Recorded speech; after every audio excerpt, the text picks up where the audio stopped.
Chapter 11 of 7 Days of Sunny June, March 27th, Pacific Rhythm. This is the captain speaking. We arrived at sunny Los Angeles. The sky is currently overcast, but it's expected to be a clear day tomorrow. On behalf of the crew, thank you for flying California Pacific, and we hope to serve you again soon. Letting go of the first little vice grip she had on his seat, Sunset released the breath she hadn't known she was holding. How did they do this? She thought frantically while trying not to panic. She had been miles up, as high as a plane could go. But she was with Celestia, and with nothing holding on to her princess's back, except for the Alicorn's own magic, it then felt exhilarating. It had been the greatest 4 hours of her life. But this simple 2 hour flight from CJV to Lax had been 2 hours of utter hell. Strapped down in a tin can with wings, hurtling at speeds only Pegasi normally moved at, with nothing to save them should the plane plummet from the sky. And this is normal for them? Sunset reminded herself. The first time in months where she reminded that she wasn't truly a part of the 7 billion humans that this world called home. That she was, like Superman, and all the aliens of fiction, a visitor on this world. Though she hoped, like the character with the red cape, she could someday refer to herself as a native. Hi, Sonny, relax, we're on the ground. Sunset suddenly felt a gentle hand on hers. She turned to see Octavia in the seat next to her, looking at her comforting smile. You're done with your first flight. I told you it wasn't going to be that bad. Yeah, you're right, Sunset lied as she thought. Let's put you in the back of a Pegasus and send you up to the troposphere and see how you like it. Even still, she knew she couldn't be angry at Octavia. She was, after all, the reason the X-Unicorn was here in the City of Angels. Octavia, meanwhile, looked out the window at the airport terminal. You know, Sonny, I can't thank you enough for coming with me. I really don't like coming to these things by myself. I'm usually the only one around my age, she said. And while Twilight is usually the one who comes to me these things, she's picked a really bad time to catch the chicken pox. Yeah, Sunset said, genuinely concerned for her foster sister. When he left several hours ago, Twilight was in utter agony for the itching and a blazing fever. But while Spike had caught it before, and thus was immune, once Sunset admitted she never had it before, Velvet all but insisted that Sunset go in Twilight's place, something that both Enid and Ballad were all too happy to accommodate. Plus, when Twilight had found out that flying, well, into human matter in any case, was something Sunset had never done before, she insisted on well. Sunset, having a week off from work, the Case and Pinky closed the cafe for their trip to Arkansas. Thought it would be nice to visit a new place in her adopted homeworld, and happily agreed. And while she was pretty sure she was immune to the chickenpox for a number of reasons, not the least of which was that she had the hornpox when she was just a filly of 5, she wasn't really willing to run that test against human pathogens, nor was she willing to explain to her potential imperviousness. Well, I'll have to call her and see if she wants us to bring her back anything, Sunset said, tapping a couple of quick commands on her phone. She turned off airplane mode. So that's what it's for, she realized. The device went into roaming mode for the first time. You best want to wait until we get out of the airport, Ballard said from the seat behind the teens. It's always hard to get a signal here, especially if you're roaming. Don't worry, we'll be on the 405 soon enough, Evening added. And everything here is seriously cool, Twilight. I know, I sound like Pinky right now, but color me impressed. Twilight stifled a laugh as she heard her overly excited, almost girlish foster sister practically squeal over the phone. Wasn't something she was used to hearing from Sunset. She definitely had to tell her mother later. But then something flared up behind her back as she groaned, using every bit of her willpower to try and prevent herself from scratching at the whole body itch that suddenly roiled through her. Fortunately, in a manner of speaking, the fever had left her too drained to do any complex movement to accomplish that. Twilight, you okay? Sunset asked over the phone. Yeah, but I could do without the illness, she snapped. A second later, she apologized. Sorry, should be taking it out on you. No, it's okay. I know it's gotta be hell staying in bed all week. Oh no, sometimes I get to go take baths in oatmeal and then cut myself in calamine. I have new hobbies, the bedridden teen snarked over the line. Though it wasn't spoken, Both were rather surprised at the constant level of sarcasm Twilight displayed. Well, if it's any consolation, both Tavi and I wish you were here. Anyway, is there anything you want me to get you while we're down in SoCal? Maybe a doctor that knows how to make chickenpox go away magically?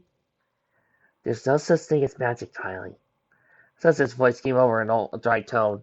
Almost sounded as though she didn't believe what she was saying. But Tavi, her parents and I are going to be here for the whole week. So if there's anything you need, just send me text or email, okay? Don't worry, I will, Twilight promised. Good. Now you get some sleep. I'll call back on you later. Don't worry, I'm not going anywhere.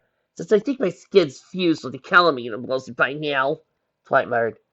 Let Tommy know I said hi. I'll talk to you guys later. Bye, she sighed. Being sick during spring break when everyone she knew wasn't was utter hell. And that wasn't bad enough. Her friends were either on vacation, working, or staying away due to illness. And even Spike was staying at Shiny Gaines' apartment, just to be on the safe side, leaving her completely alone in the home during work hours. She wasn't much of a gamer outside Disco Zoo on her phone, and she didn't want to watch movies on her tablet or laptop. She didn't want to. Her only options were to read something or to sleep some more. Neither of which was appealing to her. Plus, she pretty much read everything on her tablet in a hard or paperback copy in her room. A particular pair of books on the top shelf of her bookcase caught her attention. Wait! I still haven't read that one yet! Getting up despite her aching body, she went over and opened the case, grabbing the mimic copy of the book that Sunset had given her for Christmas. Seeing as how an inspection confirmed that the book was a fake made in the mid-70s, she had no qualms about handling it like any other book. Opening the page, she started to read her introduction. Throughout all of Italian history, no other name has been met with mystery and legend than that of Baldassare di Cavanti, forever known as a thorn in the side of authorities throughout his lifetime. Even today, many things about his life are still unclear. I do so love it when we catch up with a plot point we had earlier. Sunset set off her phone and leaned against the balcony of the railing of the hotel room she was sharing with Octavia. She stared at the lights of the Los Angeles skyline. It's incredible. Never seen anything like this, she thought to herself. Even in Canterlot, either of them had nothing on this place. And those isn't even the largest city in the nation, much less the world. 15 million people, according to the Leisure class. 17th largest city on the planet. That's about a tenth of the population of Equestria, at least when I was living there. I wonder if Princess Twilight ever realized how much larger Earth is than Equus. Different, Octavia's voice said from behind. 5-story fall. I'll hate to see you go splat. Raven-haired girl joined her pseudo cousin, looking at the nighttime sky. Sonny, you've already said thanks enough times for coming with you, and no, it's all that. Octavia never took her eyes off the glaring, yellowish-white cascade of lights that made up the western LA skyline she continued with. I really haven't treated you well since the whole incident back in January, and I'm sorry for that. Her eyes looked like they had been glaring as well, though more from a mere response than anything else. Look, Tavi, we already went through that. I couldn't be upfront with you at the time as to what happened. I'm just glad we had time. Please, Sonny, let me finish. She went over and embraced Sunset, admitting, when I yelled at you for what happened, and Twilight jumped to the fence, I felt betrayed. Twilight's more than a cousin to me. She's practically my sister. And then there was you, this newcomer. I was acting like Spike for a little bit. It didn't help that you have so much more friends than I do. They're your friends as well, Sunset pointed out. But they were yours first, Mrs. replied. Besides, that's not the point. What I'm trying to say is that you're looking out for me, and I've been acting like a royal ass. I'm sorry, Sonny, I really am. I'm sorry for being stupidly jealous that you were taking away both my sister and my best friend. Only friend, when all you've done is do the opposite. Sunset turned and embraced her back. I was wondering when you've been so standoffish, and I thought you were doing well when you slept final at the airport. No, she sighed. That was just me taking my frustrations out on her. Believe me, if I had whatever martial arts skills you and A.T. have, I would have done much worse to her. So, forgive me? Nothing to forgive. And even if there was, I already done that when we made up after arguing the week out the whole mess. The two stood there, holding each other on the balcony, rekindling a friendship. For Octavia, it was relief from weeks of anger, depression, and guilt. While for Sunset, it was a unique experience, as the words of Twilight Sparkle, both that of the Alicorn Princess and Sunset's foster sister, resonated to her once more. Finally, after a few more minutes, Octavia yawned. Sorry, but flying just takes everything out of me, and besides, we got the early day tomorrow. So, I'm going to bed. It's only 11, Sunset said, briefly looking at her phone. You're usually up later than that. Yeah, but it's something I haven't seen before, Octavia told her. Besides, you're the one acting like a kid in the candy shop. You've been out here since we arrived at the hotel. Trust me, this is La La Land. I was born here. You haven't seen anything yet.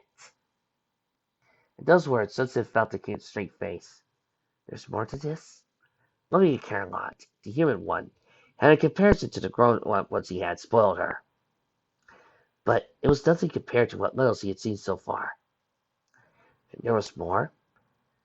I guess Celestia really doesn't know how different this world is from hers. Sunset murmured aloud. What's that got to do with your principal? Octavia's voice suddenly sounded, and Sunset froze. As he turned around, he saw Octavia standing there asleep wearing a robe, asking, You mentioned your principal, right? She's Aunt Snow's friend. Sunset shook her head. Stupid time to open your mouth, Shimmer! She scolded herself. But the cat was out of the bag, of sorts. No, Celestia. Maybe it was Celeste, I'm not entirely sure. What's the name of my guardian? The one I ran away from. Did she abuse you? Sunset shook her head. No, the only abuse was what I did to her. But let's say I'm never going back. I don't want to go back. You guys are my family now.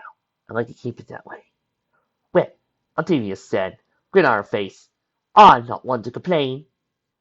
The following day, after a light continental breakfast, the four headed out towards the Brentwood Museum.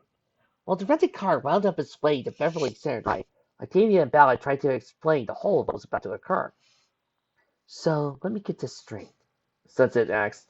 You and your mother are descended from some medieval musician known as La Musica? Octavia nodded, which translates into English as simply music, if I recall correctly. She said, looking briefly at Ballard, who nodded in agreement. Let me see if I remember this all. She appeared some time in Castile around the early 16th century or so. For a woman of that time, she was an incredibly accomplished musician and composer, so much so that she performed for royalty and nobility throughout Europe, and eventually married a Bourbon noble. She written some most endearing and annoying works of all time, and most surprising of all, she did it as a mole. A what? A mole, Ballard explained, picking up where Octavia had left off. They were the Muslim rulers of southern Spain at the time, though by the time the musical was around, they had since been expelled from Europe. Anyway, they were darker skinned than those in the northern part of Spain. She was always described as having dark skin and platinum white hair with stalks of gold and scarlet in her hair, though she often insisted she wasn't a Moor. She didn't even know who they were, but the Royal Academy of Fine Arts in Madrid recently came into possession of what they believed to be a picture of La Musica. The Spanish government recently signed a deal to have the Brentwood Museum display the picture, along with several instruments that she played over the years, and some artifacts believed to have been hers. Which is another incredible thing. Even nowadays, multi-instrumentalists are uncommon. Back then, due to training, patronage, and the way things were, it was practically impossible to play more than one instrument. But for a woman to be multi-instrumentalist and a composer, especially in that time period, you can see why she became so celebrated in her time. Okay, so we're going to see a picture of your ancestors, right? Anything else? Yep. And another thing that La Musica was known for was having a large amount of issue. So there's going to be several descendants of her bloodline besides me and Mom. Atia replied, strangely enough. Almost all of them are musicians, so this should be interesting. The car pulled out to the main entrance, and Edie produced his special event pass. As the gate guard waved through to continue past the public parking and up the Sarah Drive, until they pulled up in front of a huge group of modernist white buildings. Waiting for them was a small group and two concierges.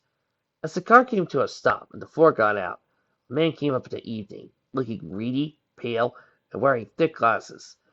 For some reason, he reminded Sunset of Mr. Bookbinder at the store where she had gotten Twilight's presents. Hello, Mr. Sonatello, sir. My name is Agent Jones, and I am the museum director. He began, shaking Edie's hand. On behalf of the staff, I would like to welcome you and your family to Brentwood. Then turned to Ballard. Ah, Mrs. Ballard, an honor to make your acquaintance, he said, shaking hands as well. Your family is one of the first to arrive, though we not be expecting others, and these lovely two women are. Well, the dark-haired one is my daughter, Octavia Naturally, Ballard said breezily, and the fair-haired one is my niece, Sunset Zimmer. Ballard's statement, Sunset tried to blush, or react otherwise. She hadn't expected to be addressed as a familiar manner. She felt a quick tug on her hand and turned to see a soft smile on Octavia's face. Well, it's a pleasure to meet your acquaintance as well, Miss Melody. Miss Sutter. The gentleman said. Both girls nodded. Now, if you follow me, I'll need you to exhibit in Hall D, where we're setting everything up for the Monday evening. With that, the gentleman escorted them onto the grounds of the museum proper. As they walked, Octavia whispered, Surprise, said Janet, not trusting herself to say anything coherent, simply nodded. Even though you haven't spent as much time with them as they have with Twilight and I, there's not a lot of time there either. They like you, and I know Mom has told Aunt Velvet she thinks it would right to bring you into the family. Stop that, you're making me blush. First it was too late. Sunset's cheeks began to heat for her emotional state. Octavia merely smirked in response before both fell silent as he moved amongst the priceless artifacts of another time. Moving through the museum, Sunset had an odd feeling of deja vu as he passed the countless treasures mounted on the wall. Seeing on pedestals or encased behind the bulletproof polycarbonate she had been asked, she was there reminded her degree of the pieces on display at the Equestrian County Museum of Art and History. But the truth was, so much of this made her reminisce about what she had left behind. Transferring Celestia to the Royal Museum of Equestria, the private collections within the castle. Hell, her own apartments within the castle contained more than a few works of art that probably fits a pretty collection of bits. What does he trade it all for? 4 years of living in a toxic stew, on rat-infested beds in an asbestos-ridden building. And the sad part was, I thought I was free, when all I was doing was tightening the own noose around my neck. Any day now, Celestia will yank that noose. Will Princess Twilight protect me? Will my family? That in of itself was a frightening thought. If they had found out to see who she was and disowned her, Twilight and Octavia and the others would become her family. She loved them. Of that much she knew. But what if that love dissipated once she realized what she was? Sunset! She turned and found Edie looking at her. She stood in front of a bronze statue of a Pegasus rearing. The Pegasus was kind of known here. The winged horse, and obviously nothing like those she knew back in Equestria. Sorry, this piece fascinated me, she told him, not entirely lying. Something about it. Well, I hope it was not and not something else, he said with a smile, and I apologize about it offended you by being too informal back there. No, I just didn't expect it, she told him. I mean, I love Twilight and the others, and your brother and sister-in-law have been nothing but the best to me. They've been the family I've needed, that I've wanted, and She chuckled nervously, then shook her head. It's nothing. Thank you for your concern. Well, if you needed to talk, Butter and I are available, he told her. You're family now. And don't ever feel that just because you're uncomfortable, you're alone here in L.A. Thanks, she said, smiling and meaning it. She could almost feel the despair that was starting to kick in earlier dissipating. Maybe I shouldn't worry about what my family thinks, she considered. You're welcome. Now, we should catch up with the girls, Enid said, as I really don't want to miss this. A few seconds later, the pair arrived at Exhibition Hall D, where a bunch of museum employees scuttled around carefully, carrying various precious cargo as they placed the items on pillars and wall mounts. the back of the room, hidden behind a sizable curtain, was the painting, which could not be revealed until the Monday reception. As they entered, they noticed Ballard talking excitedly with a few men. Looking over a display of what looked like a violin was Octavia and another girl. As the evening went to join his wife, Sunset went over to Octavia's side, catching the conversation. And to think, Dixie had nearly all her instruments made by Dubrovka. Tiefenbacher it's amazing enough, but the one for Dubrovka is himself. The new girl screamed. That's like totally awesome. Sunset looked at the girl. She had the same general fashion sense as rarity, reminiscent of a younger version of Price Principal Celestia. Her waist-length hair, tied back in a long ponytail, was in 3 different shades of dark blue or indigo, and her turquoise eyes seemed to twinkle in girl's delight. So, you recognize me? The girl said, smiling. Well, now you're taking me out. No worries. I get enough of that for girls and guys. Huh? Was Sunset's elegant surprise reply. Don't mind her, Sonny. She's just teasing you. Atia responded. Anyway, Mitch, this is my cousin, Sunset Simmer. Sonny, this is Midnight Moondust. Wait, the pop star that's on Nickelodeon Teen Club? Yeah, the one in the scene, Midnight said, rolling her eyes. Thankfully, though, I'll be leaving the show in 2 years. Contract's only until I turn 18. Then, afterwards, my pop star, his little tussy's gonna be twerking on a world tour. So, I take it you're a fan? Not really. But my friend Fluttershy is, Sunset added. Though she wondered why her friend was watching a show actually made for preteens, but ultimately figured it was due to her watching it with Angel. So, I guess you're related to Musica Allegra as well? Midnight nodded. I descended from her first star, Sweet Strings. I think Mom and I are from her oldest child, Luthia, Octavia added. Oh, so you're from the bastard child, Midnight replied. What's the matter with that? Fuck you, Midge, the raven-haired girl said tastily. Midge grinned. Temper, temper, Toffee. I never known you to be so crass. Octavia not looked at the other two. And you two know each other? Octavia nodded, saying nothing. Both Miss Midnight to answer the question. Yeah, in addition to being distant relatives, we're also more immediate relatives. Her mother is my father's cousin, so that makes us second cousins, third removed, or something like that. I'm not a genealogist, so I don't really care. Midnight replied. Anyway, you can just call me Midge. Everyone who doesn't make a paycheck off of me shaking my ass does. Don't mind her, Sonny. She's an idiot. Octavia replied, teasing. Anyway, as you probably already know, Massachusetts Art School, which is a prestigious school there in LA, and plays guitar and piano. She's probably one of the more famous of those who descended from the musical. The other, of course, is Scrat. Don't you dare! Midnight said, eyes staring. Why, you suggest, Mids? She's your older sister. No, girls, you know better than that. Light soft voice said. Octavia grinned. Well, hardly expect to see you here, Finn. Both Sunset and Midnight turned to see another girl approach, a near duplicate of Octavia. She was only distinguished by her slate blue eyes and navy blue hair. Girls, this is my cousin, Octavia Von Cleff, though she prefers to go by Fiddlesticks. Finn, this is my cousin Sunset Simmer, and our first cousin once removed, Midnight Moondust, she said, pointing out the correct familiar term. Hiya, guys, Fiddlesticks said, then turned to Octavia. Tommy, Mom here, out here for the same thing you all want about it all, to find out about our ancestor. Besides, she must have been a pretty sweet girl, since your main instrument was that there veil. I still straight the point. She wrapped her fingers around the Lexington casing, holding the ancient quarterphone. Violin, Fid, Octavia replied. Sunset, however, had followed Fiddlestick's hand to the aged Dufig bro. Dufig. Oh, for crying out loud, I can do this! Dewey, fulfill, Pruga, her instrument, or so the plaque specified.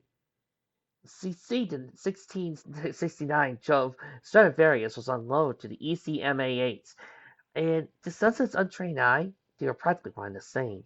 Our eyes wandered toward the base of the instrument, where there was a symbol carved in the wood, an F clef superimposed over a six-pointed star. which had a smaller 6-point star behind that. Odd. That was like a cutie mark. Sunset thought. Of course, the possibilities that were remote. Humans, after all, had no clue what a cutie mark was. Hey, what's that symbol on the violin? She asked, curious. Oh, that's just La Musica's personal knockout games. Jill 60 answered. People back then were too none taught how much to read and write, you know. But Musica Allegra was a composer and musician, so you had to know how to read and write, I'm guessing. Sunset asked. Maybe she didn't bother with school. I know I didn't. Midnight groaned. That's because you're an idiot, Midge, Tina said. Sunset was about to ask something self, when she felt it hand brushed past hers. You know, you're real cute, Fiddlesticks told her. Look, girls, I'm sorry, Fiddlesticks told the pair a few minutes later. The four were now sitting in the museum's cafe, having lunch while the adults were giving the museum tour. Midnight, having seen it all plenty of times before, decided not to, since Fiddlesticks and her mother had just arrived on the flight a few hours earlier. The four decided he could see the whole museum later. It would just been time to get her. I know you didn't know you were all through all that, Taffy. It's okay, Octavia said, in a tone that indicated it wasn't okay. Just neither Sunset nor I want to be reminded of the whole incident I went through. She answered. Yeah, I hear I was hoping that I'd meet a gal that kept my fancy. Fiddlesticks groaned. It's too bad it happened to be my cousin's cousin. Oh, sorry, Sunset. Call me Sonny, Sunset answered. And I'm not offended, Fiddle. Just not the girls is all. Plus, with Taffy and I being so close, even if I was, yeah, I know. Just broke up with my girlfriend and still hurting, I guess. Well, as much as hearing about your love lives or lack thereof is fascinating, and by that I mean completely boring, something that Sunset brought up is curious. Midnight commented, brushing a lock of hair out of her eyes. That sister that La Musica had is practically everywhere on stuff, almost like some sort of second signature. Maybe she really lost a simple, Octavia inquired.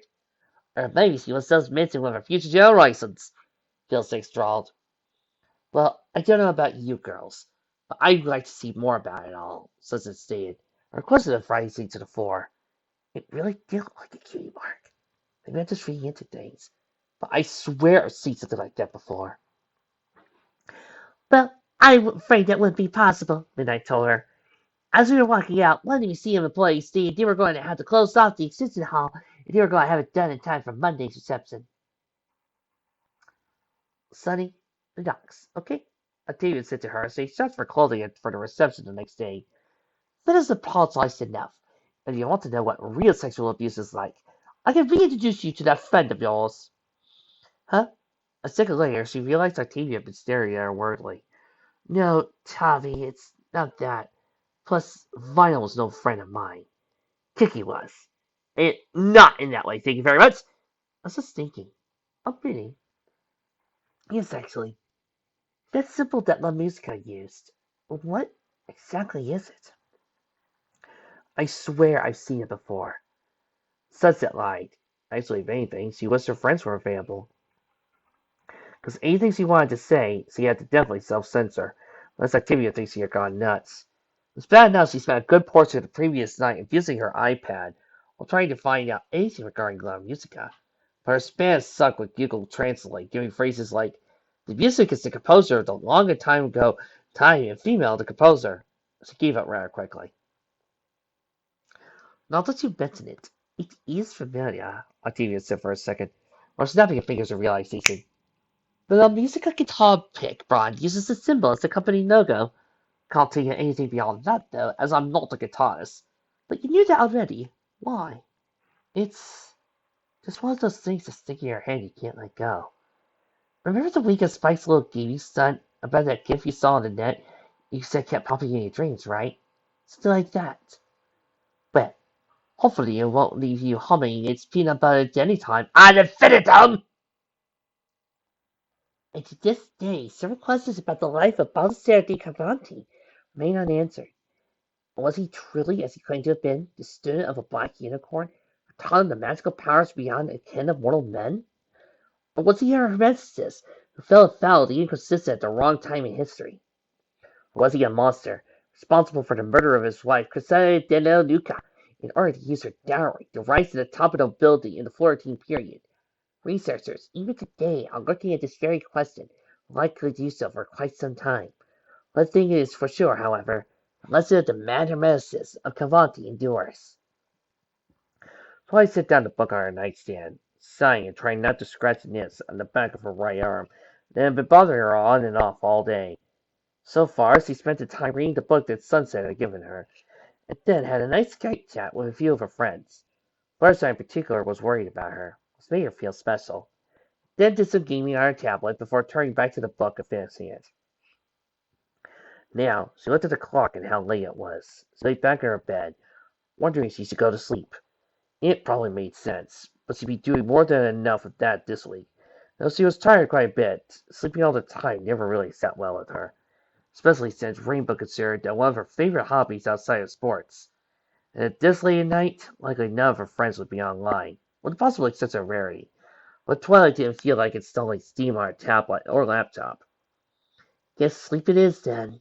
She groaned as she suddenly reached over and turned off the lamp, ignoring the sudden severe itching that had migrated down her legs. As she turned off the bedside lamp and leaned back, she thought about the books she had read and all that. Magic. It was understandable back then that why people believed in it. They needed something to explain how the world worked in a time where science was only known to a handful of people, not exactly accessible to the average person.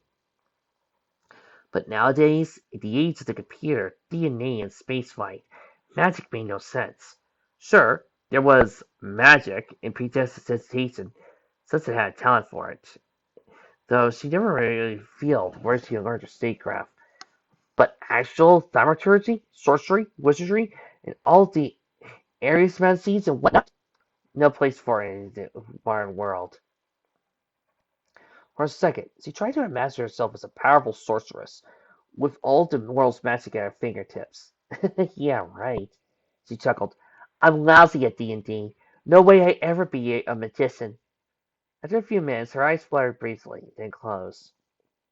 Soon after, her eyes began to twitch with the namesake rapid eye movement as her mind entered the dreamscape. Sunset suddenly sat up. Twilight? As her eyes adjusted to the dark, it'd be easier to see if I had pony eyes, she thought to herself. She looked out the large glass doors towards the balcony, an early morning starscape in Los Angeles. All things considered, she was somewhat of a deep sleeper, and while she didn't have Rainbow's propensity to doze on a regular basis, she wasn't exactly easy to wake up either. And now she was awake, at 3:34 in the morning, so said the clock. She looked at her phone, thinking about suddenly calling Twilight, just to see how... Sonny, you're starting to act like Shiny, she tidied herself. Let him be the overprotective sibling. You might be older than him in reality, but he's got more practice. Besides, she had to admit herself, the fact alone that she was worried about Twilight was a sizable indicator that she cared about her foster sister as more than just a foster sister. I really wonder if Mr. Light and Miss Velvet would adopt me, she thought. Sonny! Octavia's voice stood from beside her blearily. Sure enough, the rain came with two bats. The girls slept together, as was normal for Octavia, and becoming so for Sunset. You okay? I wonder if that's normal for siblings, the flame-haired girl thought idly, not the sleeping arrangements. She immediately dismissed it as another oddity in her life. Just can't sleep, she replied. A lot of thoughts on my mind. Thinking about Twilight, the parentals back home, and... Octavia mumbled, Just go back to sleep, okay? There was a silence for a few seconds, before the raven-haired girl groaned, turned over to look at her pseudo-cousin. Aren't you usually the one who sleeps like a brick? Yeah, but... A wistful smile came into Sunset's face. You're going to laugh. Probably. Gee, thanks. Anyway, I think... I'm homesick.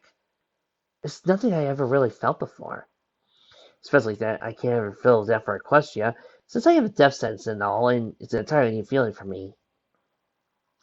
I know it's stupid, but... Octavia sat up. Yes, Sonny, it's not. It means you've really accepted us as your family. I know it hasn't been easy for you. And I wish I could have been in there back then when you and Tiny had that talk in the backyard, but she grinned. You and I are cousins, sisters, and whatever, Sonny. We're family. Uncle Knight and Aunt Velvet love you. So do Twiny, Shiny, and Kitty. Heck, I think even Spike would admit it. And I know my parents have told you to just call them aunt and uncle as well, right? She patted Sunset on her shoulder. You have a family now. You've had a family since the day you came into our lives. And it's finally sunk in, hasn't it? Sunset nodded. Sometimes, sometimes I think I should be calling your aunt and uncle mom and dad. Apparently, I've had a few slips of the tongue in the past few weeks. I know. Pliny and I talked about it. Honestly, why don't you? Not sure to appreciate that. Besides, I think there's something against it in fostering rules or something like that. Trust me, they wouldn't mind. They probably prefer, truth be told, but there are rules about that. That sucks, but it's understandable. Even still, no matter what, your family. And Nippus grin came to the face of his sister as he teased. I don't just sleep with anyone, you know. That sounds so wrong, Tommy. I know. That's what makes it so fun. Besides, I know I have to get over what Final did to me. Maybe making jokes about it is a crutch, but at least I know I can do that safely around you, right? Sunset breaks Octavia. Yeah, that you can. So, I guess we should just fall asleep in each other's arms now? Not on the first date. Sunset rolled her eyes. Yeah, just keep being a bitch, Shabby. At least you can be my bitch. When did this turn into prison dialogue? The moment you started making stupid statements. Fine, Octavia mocked tough, broke from the embrace and lay back down, facing the far side of the room. Night, Sonny. Yeah, night. Sunset says she decided to try slipping back into the dreamscape. The majority of the next day was spent getting ready for the night's events. Very fortunately for Ballad and Octavia, Jansen and Octavia Philharmonica were unable to make the unveiling, as the former had a performance in Paris, and the latter had opted to join her mother. Besides, for Ballad, putting up with her sister Rondeau was going to be enough of a mess. Thankfully, Octavia and Felix got along, or who knew the museum would be knocked off the mountainside perch if all-out war began. But with that in mind, there were still plenty of things to be done. Ballad, Sunset, and Octavia were joined by Rondeau, who called an unspoken truce with her sister for the duration, and Fiddlesticks as the five ladies got their hair done in preparation for the event.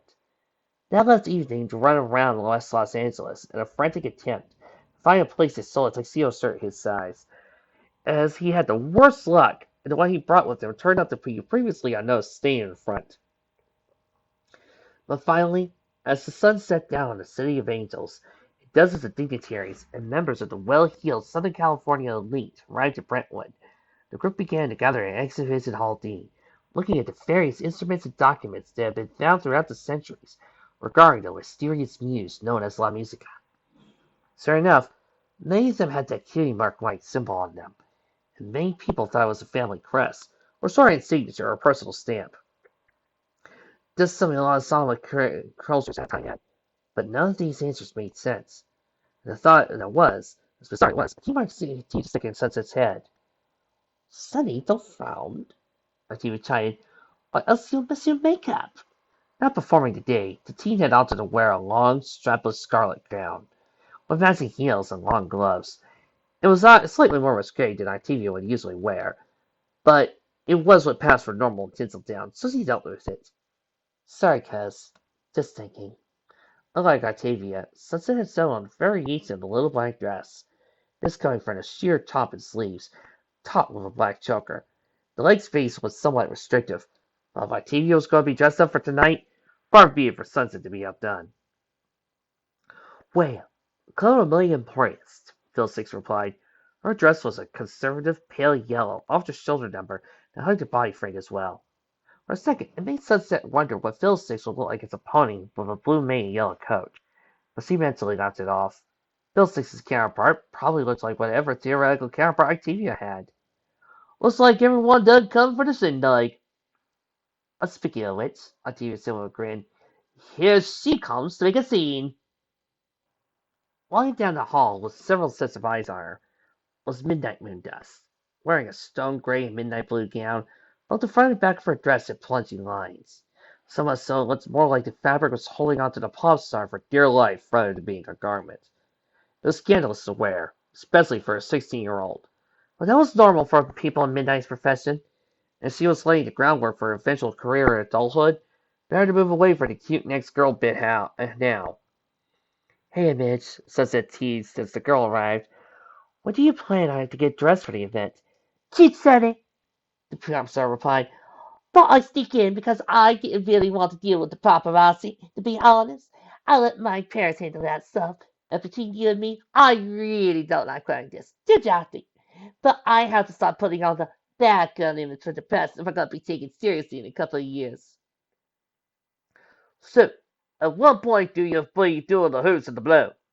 Phil 16's. Midnight facepalmed at that point. Though Sunset and Octavia giggled. So, I wonder what the big reveal is, Octavia mused, looking around the various instruments, documents, and other relics of a woman that lived centuries ago. Well, isn't that there the picture?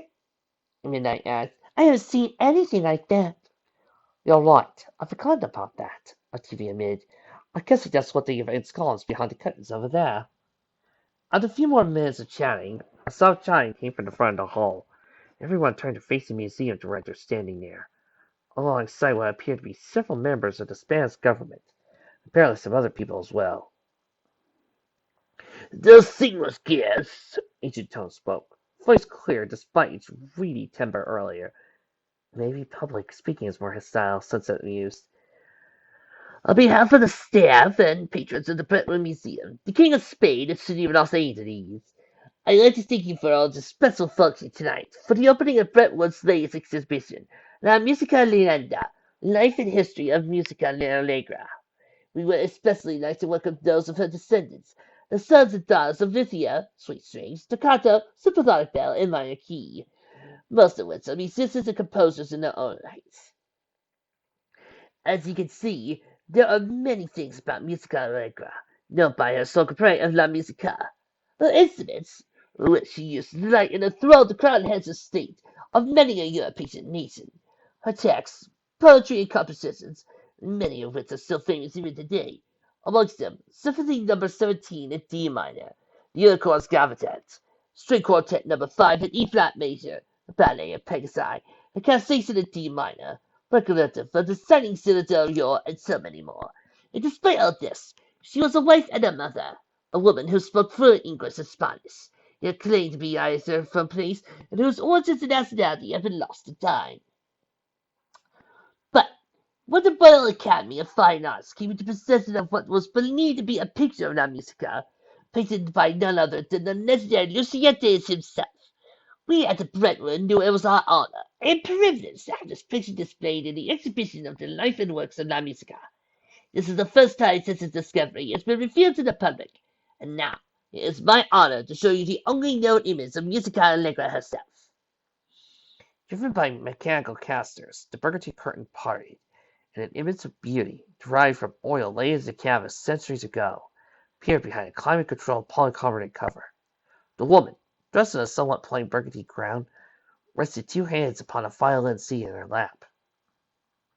The woman looked serenely at the audience, her soft blue eyes standing out like the glorious gems of lapis against the earthy, deep mahogany tone of her skin.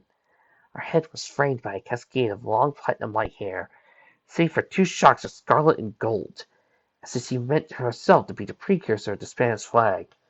The expression on her face was calm and placid, regal and ethereal. But as Sunset gazed at the picture, a word that was likely not in the human lexicon immediately came to mind. Monocereal. She thought to keep the look of shock on her face as she realized what she swore she was seeing before her. A woman who had once been a pony. She had to be. Although human, the way she held her hands was that of the way of noble mares traditionally placed their forearms when posing for portraits. Furthermore, her hairstyle, long and flowing, was in sync with the buns, bonnets, and other hairstyles of the women of the same era when Musica was formed. But ponies did, as did their modern-day counterparts, emphasis on modern day, Sunset's foster sister had the same hairstyle, more or less, as the Alcorn princess did, as did Principal Celestia and Princess Celestia, and likely her own counterpart, still somewhere else in this world. Or, says it to herself, maybe she had that style because she had a pony counterpart in Equestria. But even that didn't make sense. And so, then why all the cutie mark-like symbols? Was that normal for that place and time? Or was it that of a woman who was once a mare, endlessly remembering the symbols she had on her flank, now gone forever but etched in her mind? Sessa's eyes briefly drifted to her own hips, where a cutie mark had been. With the exception of the brief time she had returned to Equestria to steal Twilight's crown, she hadn't seen it in 4 years. She had been so proud when she had gotten her mark.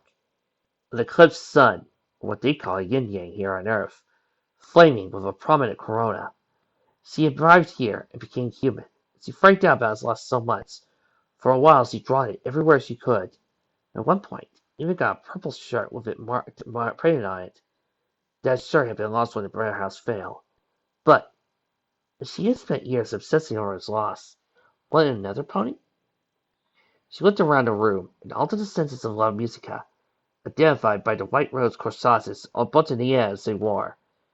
Dozens of them in the room, including Ballad Octavia. Those were the ones who could attend. Tens of thousands of people, over generations, all potentially with the heritage of ponydom in their blood. Excuse me, she said to her company. Gotta use the power room. She had an idea what it meant, as it's something she heard in a movie she and Twilight had watched. It sounded like a good enough excuse. With that, she departed the room, walking out towards the information desk in the lobby of the museum. Good evening, miss, the woman at the desk said, cheerful and perky as always. She knows that much about the Stafford's Prior. What can I help you with? I need to do some research on the musica for my family, she said oddly gibbly. My aunt and cousin are descendants, and I think it would be a great thing to do some, she sounded like the right word wasn't coming. Genealogy? That'd be the one, thanks, she said with a smile. Well, it's close for the evening, but Brentwood does have a research institute here, as the exhibit will be ongoing for a few months. The Spanish government has asked the staff of the BMRI to do research as much as they can about La Musica's life. We have nearly all the documents to send over from Madrid. They'll be available to researchers tomorrow, but I'm afraid they won't let just anyone look at this. But Sussa began. Hey, let the girl do it, okay? Clearly she's doing this for her family, and I think that's really cool. A voice came from behind Sunset. The woman at the desk suddenly went to see something that goes, for that matter, you see that on the list too? So good. That'd be really cool. Thanks. Sunset turned around and started to pay her. Thanks, The moment she realized who she was about to thank, her jaw dropped.